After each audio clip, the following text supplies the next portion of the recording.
네, 지금 경제가 매우 어려운 건 온 국민이 다 알고 계십니다. 추경을 신속하게 할 필요가 있다는 말씀을 다시 한번 드립니다.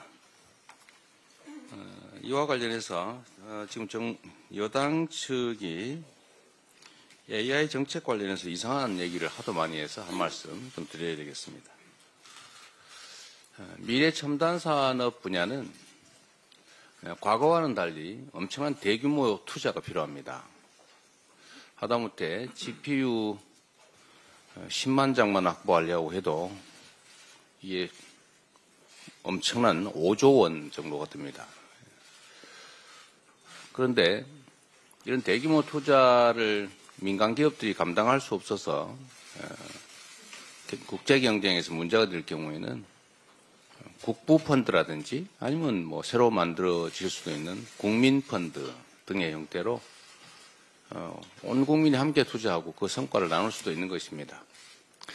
이걸 가지고 사회주의 공산당 운동을 하던데 이런 정도의 지식 수준, 경제 인식으로는 이 험난한 첨단 산업 시대의 파고를 넘어갈 수가 없습니다. 뭐 다 아는 것처럼 대만의 TSMC도 정부 투자 지분이 초기에 48%인가 였다고 해요. 뭐 여러분이 잘 아는 테마색이라든지 국부 펀드들은 이미 많이 알려져 있습니다. 그런데 대한민국만 또 미래 첨단 산업 분야에 이런 투자를 하면 안 된다, 이런 정말 무지몽매한 생각으로 어떻게 국정을 담당하겠다고 하는 것인지 납득이 잘 되지 않습니다. 지금이라도 생각을 바꿔서 미래 첨단 산업 분야, 특히 AI 분야에 대한 정부의 투자, 재정 투자뿐만이 아니라 국가적 단위의 투자가 반드시 필요하고 이를 준비해 나갈 필요가 있다 말씀을 다시 한번 드립니다. 최상목 지금 대통령 권한 대행이 이 도를 넘고 있습니다. 불법 위헌을 밥 먹듯이 하고 있습니다. 심지어 헌법재판소가 명확하게 판결로 확인했는데도 이런저런 핑계로 거부하고 있습니다. 명백한 범죄 행위입니다. 법을 어긴 것뿐만이 아니라 이 나라 최고 규범인 헌법을 명시적으로 어기고 있습니다. 질서 유지에 모범이 되어야 될 대통령 권한대행이 아예 대놓고 최선두에서 법률이 아니라 헌법을 어기고 있습니다. 신속하게 헌법 절차를 준수하기 바라고 엄중한 책임이 기다리고 있다는 사실을 직시하기 바랍니다. 네, 다음으로 박찬대 원내대표의 발언이 있겠습니다. 국민 통합의 확고한 기준과 원칙은 헌법입니다. 어제 최상목 부총리가 민생과 대한민국 미래를 위한 돌파구를 마련하고 국민 통합의 시금석을 놓아야 할 곳은 여야 정치권과 정부가 함께하는 국회, 정부, 국정협의회라고 말했습니다. 다른 사람도 아닌 국민 분열과 국정 혼란에 윤석열 다음으로 책임이 큰 최상목 부총리가 국민 통합을 언급하니 참 당황스럽습니다. 국민 통합은 정부와 여야 정치권이 헌법을 준수할 때 가능합니다. 대한민국의 최고 규범인 헌법을 부정하는 것은 대한민국이라는 공동체를 인정하지 않는 것입니다. 헌법을 부정하면서 국민 통합을 말하는 것은 암세포도 생명이라는 말처럼 황당한 얘기입니다. 그런데 현실은 어떻습니까? 당장 최상목 부총리부터 헌법과 법률을 지키지 않고 있습니다. 헌법재판소가 위헌이라고 확인했는데도 재판관 임명을 하지 않고 벌써 70일째 위헌 상태를 지속하고 있습니다. 법률에 지체 없이 해야 한다고 명시한 상설특검 추천 의뢰를 90일 가까이 하지 않고 있습니다. 대통령 권한 대행이라는 사람이 헌법도 무시하고 법률도 무시하는데 국민 통합이 가능하겠습니까? 오히려 국민 분열과 국정 혼란만 가중되고 있습니다. 최상목 부총리가 어제 국무위원들에게 헌법을 지킬까요 말까요 물어봤다고 하는데 참 기가 막힙니다. 국무위원들이 헌법재판소 위에 있는 특수 계급입니까? 국무위원들이 헌재 결정 이행하지 말라고 하면 무시해도 됩니까? 최상목 부총리가 국민 통합을 바란다면 헌재 결정에 따라 마흔역 재판관을 즉시 임명하고 법률에 따라 즉시 내란 상설 특검 추천 의뢰를 하십시오. 국민의힘도 정신 못 차리긴 매한가지입니다. 중도층의 60%가 국민의힘은 내란 동조 세력이 맞다라고 답한 여론조사 결과가 나왔습니다. 내란 속의 1호 당원은 징계조차 하지 않고 소속 국회의원은 헌법재판소를 때려 부수자고 선동하고 지도부는 헌법재판소 결정을 무시하라고 노골적으로 압박하고 있으니 당연한 결과입니다. 국민의힘의 요새 언행을 보면 반국가단체인지 남미의 마약 카르텔인지 분간이 안 될 정도입니다. 그러니 내란 동조 세력이라는 평가를 받는 것 아니겠습니까? 국민의힘에 이성이 남아있다면 헌법과 법치를 부정한 언행에 대해 국민께 석고대죄하고 1호 당원을 즉시 제명하고 헌법을 준수하겠다고 공표하십시오. 헌법을 부정하는 극우 정당은 국민으로부터 버림받을 운명입니다. 네, 다음으로 김민석 최고위원의 발언이 있겠습니다. AI 기업에 대한 대규모 국가 전략적 투자와 AI 무상교육의 필요성을 강조한 이재명 대표에 대해 국힘이 사회주의 운운함에 벌떼처럼 나서고 있습니다. 국힘의 DNA가 무조건 반대의 만년 야당을 넘어 아예 배가 산으로 가버린 산당으로 바뀐 것이 확실한가 봅니다. 반대와 시비가 습관이 되다 보니 완전히 헛발질로 길을 잃었습니다. 전 세계가 산업정책을 강화하고 국가의 집중 투자를 강조하는데 웬 사회주의입니까? 국가 투자의 주장과 고수익 희망의 예시도 구분 못합니까? 시비 걸걸 걸어야지 도대체 뭐가 문제입니까? 전략적 국가 투자의 국내외 사례도 AI 무상교육의 필요성도 차고 넘칩니다. 엄한데 힘 빼고 헛발질하지 말고 국힘의 소위 대선 주자들이나 잘 챙기길 권합니다. 홍준표 시장의 아들 친구가 의뢰한 명태균 여론조사 비용을 박모 씨가 대납하고 대구시 공무원으로 채용된 진상은 뭡니까? 대납 대가 채용이면 수뢰 후 부정처사의 뇌물 아닙니까? 명태균 만남은 2번뿐이라던 오세훈 시장은 식당 만남 4번을 넘어 총 7번이라니 이건 또 어떻게 된 겁니까? 최근 성장을 내세운다는 오 시장은 거짓말만 성장한 겁니까? 이래서 국힘 초토화를 우려한 겁니까? 진실을 덮고 국민의 알 권리를 뭉개지 말고 명태균 특검법이나 방해하지 말아야 합니다. 국힘에게서 포지티브한 이야기를 들은 지가 언제인지 기억이 가물가물합니다. 내란 비호, 폭력 비호, 위헌 위법 비호를 거치며 국힘은 네거티브 전문 정당이 되었습니다. 사사건건 반대하고 시비 걸고 말꼬리 잡고 거부만 하는 정당이 어떻게 국정을 책임지겠습니까? 네거티브 전문당, 내란당 국힘은 안 됩니다. 국민의 마음속에 차곡차곡 쌓이고 있는 인식입니다. 네, 다음으로 전현희 최고위원의 발언이 있겠습니다. 최상목 권한 대행이 헌법을 깔고 앉아 뭉개는 소위 무소불위 황제대행으로 군림하고 있습니다. 용산 알박기 인사는 총알 배송, 헌법재판관 임명은 배달 사고를 내고 선고 즉시 효력을 발휘하는 헌재위원 결정 일주일이 지나도 아몰랑입니다. 명태균 특검법도 외면하고 마흔역 재판관 임명도 국힘의 생떼 부리기 단식 농성 눈치만 보는 최상목 부총리는 대통령 권한 대행이라 불릴 자격조차 없습니다. 이미 위헌 위법 사유가 차고 넘치는 최 대행에게 마지막 경고합니다. 즉각 마은혁 재판관을 임명하고 국회가 통과시킨 명태균 특검법을 공포하십시오. 국민의힘이 극우의 신여로 전락했습니다. 광화문과 여의도 거리에서 연신 극우 세력에 굽신거리며 아련하러가는 정당이 집권 여당이라 할 수 있습니까? 계엄 해제 표결에는 불참하고 내란 숙에 탄핵 반대하고 사법부와 헌법기관 급박도 모자라서 이제는 아예 헌재를 쳐부수자는 국힘은 이제 스스로 극우의 힘, 내란의 힘 당이 되었습니다. 헌재 폐지 운운하며 쌍전 극우 선동가에 참 고맙다는 홍준표 시장의 극우 커밍아웃도 참 고맙습니다.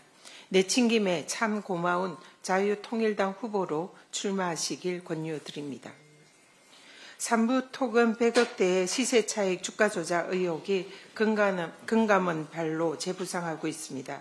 작년에 최혜병 구명로비 청문회 때에 도이치모터스 주가 조작범 이종호 블랙펄 인베스먼트 대표 카톡 대화방에 삼부 토건의 주가 조작 단서가 드러난 바 있습니다. 뒤늦은 금감원의 대응도 참으로 유감입니다.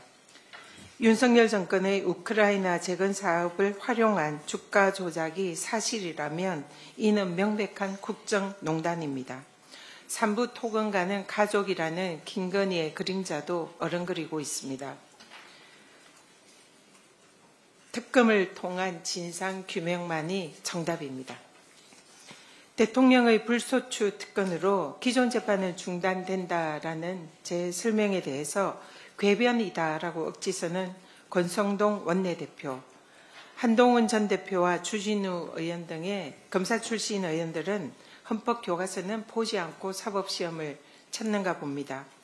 그럴 줄 알고 헌법교과서를 다 찾아봤습니다. PPT 한번 보시죠. 형사소송법에 소추의 정의가 규정되어 있습니다. 소추는 검사가 제기하고 수행하는 것을 의미합니다. 즉 소는 공소제기, 추는 공소유지, 재판 수행을 포함하는 개념입니다. 제가 국회 도서관에서 찾은 대부분의 헌법교과서가 대통령이 되면 기존 재판은 중단된다라고 명시되어 있습니다. 우리가 흔히 법학을 공부하면 통상적으로 찾아보는 그리고 공부하는 헌법교과서입니다. 헌법학의 대가들은 거의 대부분이 대통령이 되면 기존 재판이 중단된다라고 명시되어 있습니다. 17분의 헌법학자들과 법률 전문가들이 똑같은 견해를 표명을 하고 있습니다. 이런 많은 학자들의 학설이 권성동 대표는 궤변이다라고 우기는 겁니까? 네, PPT 다 넘겨주시죠. 너무 많아서 제가 읽어드릴 수도 없고요. 그냥 너무 명백하게 이거는 확립된 학설입니다. 그래서 여기에 대해서 교과서를 보지 않은 분들은 전혀 다른 얘기 억지로 쓸 수 있지만 이미 학설은 확립되었다 이렇게 말씀드릴 수 있습니다. 이렇게 헌법에 대통령의 불소추 특권을 명시한 목적은 국정을 책임지는 대통령의 권위를 유지하고 직무 수행을 원활하게 하는 데 있습니다. 내란죄와 외환죄를 제외한 대통령의 기존 형사재판은 중단된다는 것이 헌법과 법률의 취지이고 또 헌법학계의 압도적인 다수설로 이미 확립된 얘기입니다. 민생 경제는 내팽개치고 무조건 이재명 대표 반대만 외치며 반헌법적인 가짜뉴스 개변만 유포하는 권성동 의원과 국힘은 헌법교과서부터 다시 읽어보시기를 권유드립니다. 이상입니다. 네, 다음으로 한준호 최고위원의 발언이 있겠습니다. 네, 윤석열의 계엄과 내란, 그를 추종하는 극우들의 난동으로 세상이 무법천지가 되고 있습니다. 그 혼란을 틈타 숨을 죽이고 있는 한 사람이 있습니다. V0 소리까지 나올 정도로 이 종횡무진 활동했던 숨은 실세 김건희. 숨바꼭질은 그리 길지 못할 겁니다. 모든 문제적 사안들의 실체가 드러나면서 김건희의 윤곽 또한 선명해지고 있습니다. 최근 명태균 게이트에 대한 보도 곳곳에서 김건희 이름 석자를 수도 없이 발견하고 있습니다. 윤석열 캠프를 구성할 때 명태균 씨가 영향력을 행사할 수 있게 해줬던 사람, 명태균 씨에게 2차례 돈 봉투를 건넸던 사람, 명태균 씨가 충복이 되겠다라면서 충성을 맹세했던 사람, 이 모든 상황의 격분에 조선일보 폐간의 목숨을 걸었던 사람, 그 사람이 바로 V제로 김건희입니다. 어제 보도된 삼부토건 주가 조작 정황과 관련해서도 그 몸통이 윤석열 김건희라는 의혹은 이미 제기돼 왔었습니다. 금융감독원이 삼부토건 대주주 일가와 경영진의 주가 조작 정황을 포착했다고 합니다. 그 시세 차익이 100억 원대에 달한다는데 주가 급등 시기에 주식을 처분해서 차익을 얻는 방식으로 얻었던 것으로 밝혀지고 있습니다. 그렇다면 관건은 그 주가를 어떻게 끌어올렸는가에 있을 텐데요. 정부에서 추진했던 우크라이나 재건 사업이 주가 견인에 큰 역할을 했다는 주장이 이미 제기된 바가 있습니다. 의혹의 경위는 이렇습니다. 2023년 5월 14일 김건희 계좌 관리인으로 알려진 이종호 블랙펄 인베스트먼트 전 대표가 멋진 해병 단톡방에서 3부 내일 체크하고라는 메시지를 남겼습니다. 그로부터 이틀 뒤 16일 윤석열 김건희 내외가 우크라이나 영부인 젤렌스카 여사를 만났습니다. 그 다음 날인 17일 추경호 당시 경제부총리가 한 우크라이나 양국 간 공여협정에 가서명했습니다. 그로부터 5일 뒤인 22일 원희룡 당시 국토부 장관이 폴란드에서 열린 글로벌 우크라이나 재건 포럼에서 축사를 하는데요. 당시 삼부토건은 이 포럼에 자사 임원진이 참석했다라고 발표를 한 바가 있습니다. 당시 원희룡 전 장관의 공무국외 출장 결과 보고서 이 관련된 자료를 제가 지난해 8월에 제출받아서 보유를 하고 있습니다. 이 서면 답변서에 따르면 원 전 장관 측은 당시 민간 컨퍼런스에서 단순히 축사를 했을 뿐이다 라고 설명을 합니다. 그런데 출장 결과 보고서에서 나와 있듯이 우크라이나 재건을 위해서 한국 기업과 공공기관이 참여할 수 있도록 정부 차원의 지원을 추진하겠다라고 원 장관이 공언을 했습니다. 삼부토건 주가가 뛸 수밖에 없는 시그널을 당시 원희룡 장관을 비롯한 정부가 준 것입니다. 윤석열 정부가 대대적으로 나섰던 우크라이나 재건 사업에 삼부토건이 숟가락을 얹어서 주가를 띄웠는데 이 일련의 일들이 일어나기 전 김건희 계좌 관리인이었던 자가 단톡방에서 3부 체크를 말했습니다.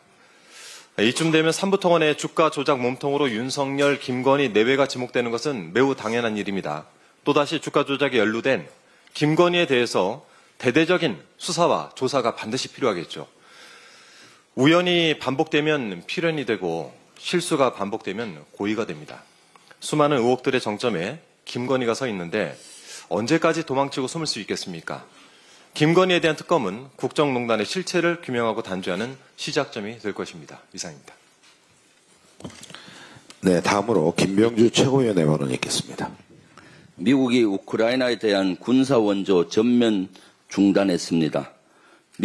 트럼프 미국 대통령이 젤렌스키 우크라이나 대통령과 이른바 백악관 언쟁을 벌인 뒤 나온 조치입니다. 트럼프가 젤렌스키의 숨통을 무자비하게 조이는 모습입니다. 표면적으로는 러시아 우크라이나 전쟁에 더 이상 미국의 돈을 쓰지 않겠다는 겁니다. 그동안 쓴 돈도 이자를 더해 돌려받겠다는 의도입니다. 그러나 그 뒤에는 더 큰 변화의 움직임이 일고 있습니다. 바로 미국의 외교 전략 변화입니다. 미국은 러시아와 협력을 강화해 중국을 견제하고자 합니다. 이른바 러시아인 차이나다운입니다. 러시아를 끌어들여 중국을 약화시키겠다는 겁니다. 이는 미국의 이익을 극대화하려는 미국 우선주의와 연결됩니다. 미국은 러시아와 우주협력, 광물협력, 북극항로협력을 추진하고 있습니다. 우리가 눈여겨볼 지점은 북극항로협력입니다. 북극항로와 기존 항로를 비교해 보겠습니다. 북극해를 이용하면 약 7,000km 거리를 단축할 수가 있습니다. 물류 비용을 대폭 낮출 수 있는 겁니다. 세빙선 없이도 북극항로를 이용할 수 있는 시간 또한 기후변화로 인해 점점 길어지고 있다고 합니다. 이런 북극 항로를 이용하려면 러시아와의 관계를 강화하는 게 유리합니다. 북극 항로는 러시아의 영토를 관통하기 때문입니다. 그런데 윤석열 정부는 그동안 북극 항로 개척을 위해 무슨 노력을 했습니까? 우크라이나에 파병을 운운했습니다. 불필요하게 러시아를 자극했습니다. 북한과 러시아는 동맹관계로 발전했습니다. 대한민국의 국익은 안중에도 없는 판단입니다. 가치 편중 외교에 집착하면서 국익 중심의 실용 외교를 저버렸습니다. 이러한 국제 정세 변화 속에서 우리나라는 외교 안보 정책을 신중하게 조정할 필요가 있습니다. 트럼프 행정부의 외교 전략 변화는 우리 경제는 물론 안보에도 직접적인 영향을 미칠 수가 있기 때문입니다. 하루빨리 내란 사태를 수습하고 국정을 쇄신해야 하는 이유입니다. 미국과의 동맹을 공고히 하면서도 독자적인 외교 안보 전략을 마련해야 합니다. 러시아와 우크라이나 전쟁이 끝나면은 우리도 러시아와의 경제 협력을 신중하게 재건할 필요가 있습니다. 그리고 러시아와 북한의 동맹 관계의 밀착을 끊기 위한 다양한 노력을 해야 합니다. 국제사회와 균형을 맞추면서도 발빠르게 움직여야 합니다. 향후 전개될 북한과 미국 협상 과정에서 우려되는 이른바 코리아 패싱 문제도 러시아와의 협력 강화를 통해 극복할 수 있을 것으로 예상됩니다. 가치 편중 외교에서 국익 중심의 실용 외교로 과감히 전환할 필요가 있습니다. 최근에 이와 같이 국제적인 패권 가운데서도 AI 경쟁이 국제적으로 치열하게 이루어지고 있습니다. 전 세계는 국부 펀드를 통해서 AI 전략 산업에 집중 지원을 나서고 있습니다. 국가가 지분 투입에 전략 산업을 키우고 성과를 나누는 것은 새로운 세계적인 방향입니다.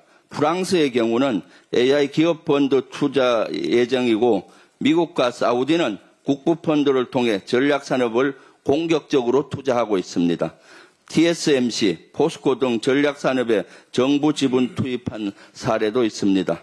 미래 비전이 없고 오로지 국민의힘은 반 이재명밖에 없는 것 같습니다. 이러한 미래를 향해 나아가야 됩니다. 최근에 인권위원장 안창호는 자다가 봉창 뚫리는 행동을 계속하고 있습니다.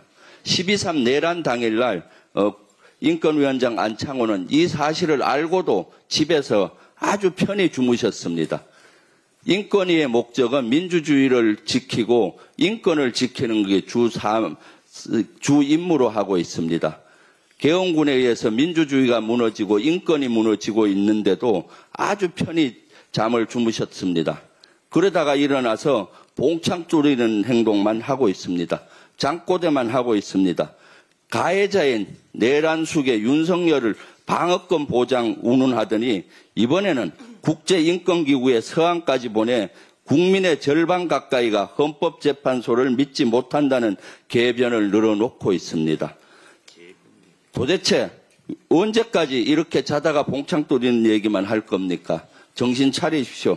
정신을 못 차린다면 빨리 사퇴가 답입니다. 대한민국의 민주주의와 인권을 위해서 사퇴만이 답입니다. 이상입니다. 네, 다음으로 이현주 최고위원의 발언이 있겠습니다. 네, 최근에 그 여권에서 계속적으로 그 국부펀드 관련해서 이재명 대표와 민주당을 비난을 하고 있습니다. 그런데 이들이야말로 시대의 흐름을 거스른다라는 측면에서 시대착오적 발상을 하고 있다 이렇게 생각을 하고요. 그리고 이 지분 확보와 관련해서 투자를 했는데도 불구하고 지분을 확보하면 안 된다라는 반시장적인 그런 발상을 하고 있고 또 특혜 또는 기득권을 인정해야 된다. 오히려 특혜를 줘야 된다라는 식으로 생각을 하는 것 같은데 이것은 또 굉장히 심히 불공정한 발상이라고 생각을 합니다. 지금 앞서서도 많은 분들이 말씀하셨지만 전 세계가 경제가 어려운 가운데 국가전략 차원에서 적극적으로 산업정책을 수립하고 추진하고 있습니다. 그 과정에서 국가나 국민이 직간접적으로 전략적 투자에 참여하고 그 과실을 공유하는 것, 그래서 국가를 기업처럼 전략적으로 경영하는 것, 선택과 집중을 통해서 국가의 한정된 자원을 전략적으로 투자해서 국부를 극대화하는 것이 최근에 대체적인 시대적 흐름입니다. 특히 글로벌 경제 환경을 보면 선진국과 신흥국들은 이미 국부펀드를 전략적 투자 도구로 활용해서 산업구조를 고도화하고 있는 중입니다. 이 신자유주의적인 경제 운영이 만사가 아니다라는 것을 많은 국가들이 2008년 금융위기 이후에 깨닫고는 미국, 중국, 그리고 일본, 프랑스 이런 선진국들 중심으로 해서 강력한 산업정책 드라이브가 걸린 지 오랜데 사실 우리나라만 어떻게 보면 10여 년 동안 그런 어떤 강력한 국가의 전략이 없는 상태에서 시간이 좀 지체된 감이 없지 않아 있습니다. 이런 것들이 지금의 어떤 성장 동력의 상실로 이어졌다 이렇게 진단하고 있습니다.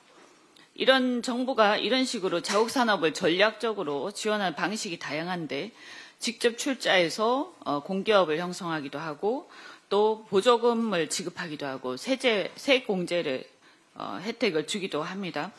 그 외에도 국가가 모태펀드 형태로 이니셔티브를 쥐고 가면서도 한편으로 대규모 투자가 가능할 수 있도록 국부펀드를 모집하고 전략적 운영을 통해서 그 목적을 추구하기도 합니다.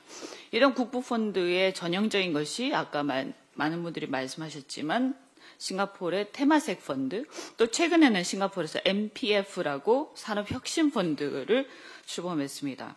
사우디아라비아나 그 아랍에미리트의 국부펀드 여러분 잘 아실 거고 또 세계 최대의 노르웨이의 국부펀드도 있습니다. 최근에는 또 사모펀드긴 하지만 전략적 혁신 사업에 투자하는 스웨덴의 발렌베리 가문 그 계열인 유럽 최대의 사모펀드 운영사가 EQT라고 있는데 한국의 AI 등 전략 산업에 관심을 가지고 장기 투자를 하는 그런 장기 투자를 고심하고 있다고 합니다. 이 국민의힘이 자꾸 비판하는데 국민의힘이 존경에 맞지 않는 박정희 대통령이야말로 사실은 이러한 어떤 그 산업화를 기치로 해서 국가의 지원 이것을 통한 기업 국가가 지분을 확보한 기업을 성장시키고 그것을 나중에 엑시트하는 그런 기법을 쏘았습니다. 그중에 하나가 포항제철이고 또 여러분 아시겠지만 유공에서 SK로 발전을 했습니다. 그런데 도대체 이런 상황에서 이 상황을 아는지 모르는지 그냥 얘기만 하면 민주당이 얘기만 하면 트집을 잡고 비난을 퍼붓습니다. 국민의힘은 분명하게 좀 답변을 하시기 바랍니다.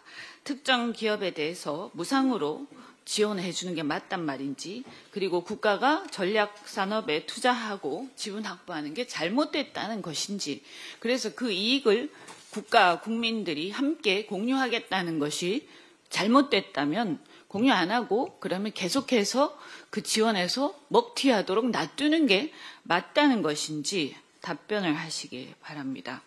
이미 좌우 이데올로기 시대가 가고 생존 이데올로기 시대가 도래했습니다. 철진한 좌우 이데올로기 그리고 미국에서도 이미 한물간 자유방임주의에 젖어서 무작정 비난만 해대는 것은 무지의 소치라고 생각합니다. 계엄으로 나라가 엉망이 되어서 국민들이 걱정이 태산입니다. 상대 흠집 내기에만 열올리지 말고 나라 경제를 살리는데 지혜를 모아야 할 때라고 생각합니다. 오늘과 내일 민주당 미래경제성장전략위원회 그리고 산자위 의원들 해서 이틀간 거제, 창원 등 경남 지역의 조선, 철강, 기계, 방산업체 등을 방문할 예정입니다. 현장 상황 파악하고 애로사항 경청해서 정책 대안을 마련하고 관세와 경제위기 대응책을 모색하겠습니다. 그리고 내일은 또 대표께서 북극 항로 관련해서 부산에서 간담회 하는데도 합류해서 함께하겠습니다. 이상입니다. 네, 마지막으로 홍성국 최고위원의 발언이 있겠습니다. 올해 들어서 수출이 정말 심각해졌습니다. 우리는 내수만 쳐다보고 있었지만 수출 내용을 보니까 심각한데요. 2월 수출이 1% 약간 늘었습니다. 그런데 설 연휴란 특수성이 있습니다. 그래서 1, 2월을 합산해서 보게 되면은 올 들어서 수출이 지난해에 비해서 3.3%가 줄었는데요. 더 중요한 상황 중에 하나는 지난해 수출을 이끌었던 반도체 부분에서 하루에 한 5억에서 6억 달러 정도 수출하다가 지난달에는 하루에 4.4억 달러로 확 줄었습니다. 이게 뭐 경기 문제, 뭐 무역 제재 문제 이런 것도 있을 수 있겠지만은 중국의 반도체가 이만큼 따라왔다라는 굉장히 중요한 의미가 있습니다. 또 하나 국내 언론에서 보도는 안 됐지만은 1월 달에 미국의 수입이 사상 최대였습니다. 수입 증가율이 전년 동기 대비 25%나 늘어났고 무역 수지 적자가 1,533억이나 됐습니다. 그런데 이 기간에 우리나라의 대미 수출은 마이너스였습니다. 이게 왜 그러냐면 트럼프 행정부가 출범해서 이제 관세를 올리는 전쟁이 온다니까 미리 사재기 들어간 측면도 있고 하지만은 한국은 전혀 이미 동참하지 못하고 있다라는 것을 보여주고 있는 것이고요. 중국은 이구안신 정책이라고 해서 가전이라든가 생활 소비재들에 대해서 소비를 하게 되면 정부가 보조금도 지급하면은 간접적으로 우리나라 수출에는 과거에는 영향을 줬는데 아무 소식 없이 그냥 마이너스였습니다. 한국의 수출이 근본적으로 어렵다는 것을 보여주는 두 가지 사례로 볼 수 있다고 생각됩니다. 이런 상태가 유지된다고 하면은 내수는 어려운 것이고 수출마저 마이너스가 나게 되면은 올해 벚꽃 필 무렵 장미꽃 필 무렵에 한국 경제는 너무도 어려운 상황이 되지 않을까는 누구나 의심하지 않을 수 없는 그런 상황입니다. 그래서 지금 이런 상황임에도 불구하고 산자부 보도자료에 뭐라고 썼냐면은요. 2월에는 1월 주춤했던 수출이 반등하면서 수출 플러스와 무역 수지 흑자를 동시에 달성하였다라고 자랑했습니다. 정말 한심하기 이를 데 없습니다. 이런 식으로 계속 가면 바로 이 순간이 한국의 피크 코리아가 되지 않을까라고 생각합니다. 바로 이 점이 윤석열 파면의 경제적 이유이기도 합니다. 엔비디아 논쟁에 대해서 많은 분들이 말씀하시는데 다른 거 몇 가지만 더 좀 추가로 좀 말씀을 드리면은요. 많은 자금과 많은 기술과 국가적인 산업 동력을 AI에 투자해야 되는데 우리가 늦었다는 것에 대해서 우리 국민들이 다 인지하고 있습니다. 그러나 지금 반도체나 AI는 이게 국가 총력전이라는 용어를 써야 됩니다. 국가 대항전이라고도 용어를 써야 되고요. 거의 전면전이 붙고 있는 이런 상황입니다. 어떤 방법이든지 놓쳐서는 안 되고 어느 국가나 이현주 최고께서 말씀하셨지만은 정부, 민간, 국부펀드, 금융기관, 기업들은 이로 말할 수도 없고요. 미국이 만든다는 AI 데이터 센터 스타게이트가 무려 1조 달러가 들어간다는 투자 계획을 잡고 있습니다. 미국도 1조 달러 마련할 수가 없어요. 쉽지 않습니다. 그러니까 많은 기업과 연방정부까지 개입해서 하고 있는 국가 대항전입니다. 그래서 앞으로 우리 입장에서는 국가가 더 많이 개입을 해야 되고 또 우리가 아까 포스코 사례가 있지만 YS 정부 때 한전과 KT를 민영화하면서 국민주의 형식으로 팔았던 거 기억나실 겁니다. 국민들한테 자산 증식의 기회를 주고 중산층을 육성할 때도 이런 국민들이 일정 지분을 갖고 있게 되면은 훨씬 용이한 정책이 되고 또 국민들이 우리 기업을 사랑하게 되는 기반이 되기 때문에 이런 형태의 정책은 YS 정부에서도 박정희 정부에서도 전두환 정부에서도 다 했던 일입니다. 그런데 YS 정부를 사회주의라고 부르십니까? 이거 말이 안 되는 얘기들을 하고 있고 세상 물정을 모르는 거죠. 또 하나 우리나라 군대를 AI 기준으로 해야 된다 했더니 이걸 또 비판하는 사람들이 있는데 한 가지만 말씀드릴게요. 이번 우크라이나 전쟁이 AI 전쟁, 드론 전쟁 다들 알고 계시지만 이스라엘이 그렇게 하고 있습니다. 이스라엘은 군대를 가게 되면은 군에서 다양한 기술을 익히는데 요즘은 아주 첨단 기술만 없겨서 세계적인 벤처 강국으로 되지 않겠습니까? 민주당은 군에 가서 있는 동안에 과거보다 무슨 작업이라든가 이런 것들이 많이 줄어들었기 때문에 교육을 제외한 시간에 교육을 하게 되면은 한국의 미래를 짊어진 젊은이들이 좋은 경험을 쌓게 돼서 사회에 적응할 수 있게끔 하겠다는 것을 그냥 끈앞을만 잡고서 비난만 일색을 하고 있습니다. 그래서 이 AI 지원을 사회주의라고 하고 있는데 우리 한번 이번 주에 이 최근 일주일간 벌어진 사건을 놓고 한번 반추해 보면은요. 금감원장이 뭐라고 했냐면은요. 지난주에 기업이 유상증자하려면 금감원의 승인을 받아야 된다라는 뉘앙스로 얘기를 했습니다. 이게 사회주의죠. 기업이 증자하는데 이걸 금감원의 승인을 받는다? 이거 말이 안 되는 얘기를 하고 그냥 지나갑니다. 잘 한번 생각해 보십시오. 오늘 삼부토건 주가 얘기를 했는데요. 삼부토건 주가가 저렇게 많이 올랐습니다. 자, 올라간 거. 주가 조작이건 아니건 간에. 그런데 더 중요한 건 지난주에 이 회사가 법정 관리를 했습니다. 그리고 거기에 참여했던 전직 임원이나 대주주들 그 안에 누구 지분이 있는지는 저는 아직 보지는 못했지만 그걸 팔고 빠졌다면은 어떤 회사든지 금감원은 조사를 했습니다. 10년 전에도 20년 전에도 30년 전에 하던 거를 지금까지 안 하고 있습니다. 이게 뭡니까? 네? 말도 안 되는 짓을 하고 있는 겁니다. 더군다나 은행 찾아다니면서 금리 내리라고 또 쪼기도 하고 그래서 제가 만든 말이 도장 깨기라고 합니다. 이번에 A은행 가서 금리 내려 깨고 그 다음에 B은행 가서 도장 깨기 해서 내리고 이런 짓거리를 하는 게 이게 사회주의 아닙니까?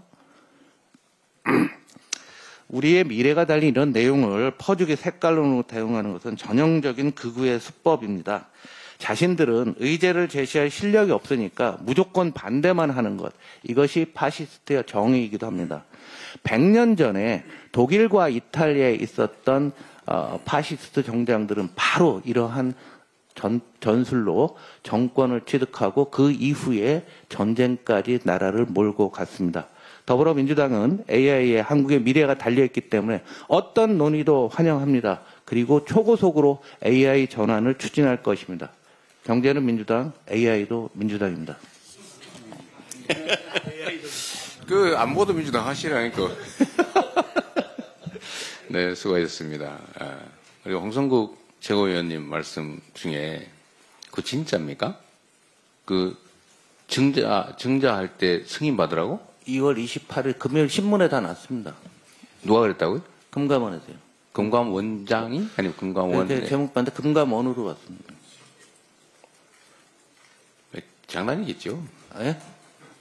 장난이 오보겠지, 설마. 신문에 나와서 사설까지도 말이 안 된다고 나왔습니다. 아, 그랬어요? 네. 네. 그야말로 사회주의를 지향하는군요. 네. 언제 토론회 한번 하자고 하시죠? 이렇게 제가 저번에 52시간제 놓고 토론을 한번 해봤더니 우리 사회가 참 토론이 부족한데 이 동그란 걸 놓고 한쪽은 세모라 그러고 한쪽은 네모라고 주장을 하는데 동그란 걸 보여줘도 안 믿어요. 안 볼라 그래요. 정말 문제입니다. 그래서 이것도 국민의힘의 정책위 의장부터 다양한 분들이 의견을 많이 내시던데 이 AI 기술 관련 투자 또 거기서 국가의 역할 또 우리 AI 산업의 미래 때는 군의 현대화 이런 문제들을 놓고 이번에 논쟁된 것들을 공개적으로 한번 얘기를 할 기회를 가지면 좋겠어요.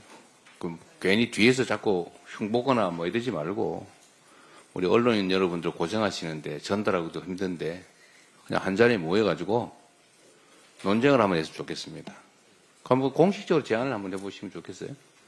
그리고 국민의힘도 좀 채통을 좀 지켜야 되지 않겠어요. 국민들께서 뭘 아무것도 모르는 사람들도 아니고 다 알 거 알고 판단 다 하시는데 말꼬투리 잡아가지고 왜곡하지 말고 있는 걸 놓고 누가 더 잘하나를 한번 논쟁을 해보면 좋겠습니다.